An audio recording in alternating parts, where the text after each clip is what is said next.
നിങ്ങൾ എഴുതി വെച്ചോ. എനിക്ക് എൻ്റെ പ്രിയപ്പെട്ട നിലമ്പൂരിലെ ജനങ്ങളോട് ഒറ്റ വാക്യം പറയാനുള്ളൂ. എൻ്റെ കയ്യിലൊന്നുമില്ല.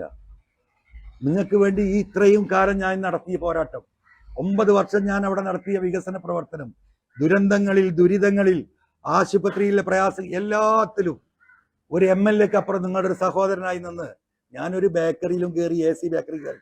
ഞാൻ നിലമ്പൂരിൽ ചായ കുടിക്കാറില്ല, പൊതുവിൽ ഞാൻ കുടിക്കാറില്ല.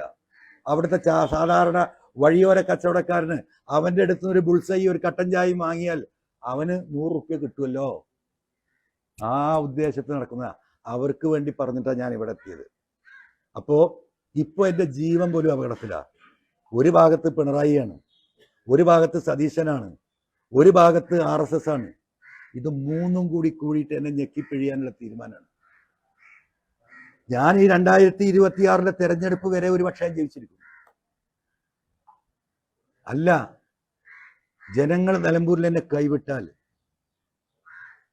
ഞാനുണ്ടാകും എന്ന പ്രതീക്ഷ എനിക്കില്ല.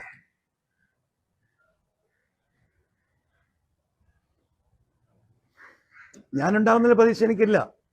എൻ്റെ വിധി അതാണെങ്കിൽ അത് നടക്കട്ടെ എന്നാണ് എൻ്റെയും തീരുമാനം. കാരണം പരിശുദ്ധ ഖുർആനിൽ ഒരു വാചകമുണ്ട്, നിങ്ങളുടെ മരണം മുൻകൂട്ടി നിശ്ചയിക്കപ്പെട്ടതാണ്. നിങ്ങൾ എവിടെ ഒളിച്ചിരുന്നാലും, വീടിൻ്റെ അകത്ത് വാതിലടച്ചിരുന്നാലും, നിങ്ങളുടെ മരണം കണക്കാക്കപ്പെട്ട സമയം, അത് കുറിക്കപ്പെട്ട സമയമാണ്. അത് ഒരു തരി പിന്തിക്കുകയോ മുന്തിക്കുകയോ ഇല്ല, അത് നടപ്പിലാക്കപ്പെടും എന്ന് വിശ്വസിക്കുന്നതാണ് ഞാൻ. അതുകൊണ്ട് ആ മരണത്തെ ഞാൻ ഭയപ്പെടുന്നില്ല. ഞാൻ എൻ്റെ ജീവൻ നിലമ്പൂരിലെ ഈ പറയപ്പെടുന്ന പാവപ്പെട്ട ജനങ്ങൾക്ക് വേണ്ടിയിട്ട് ഞാൻ സമർപ്പിക്കുകയാണ്.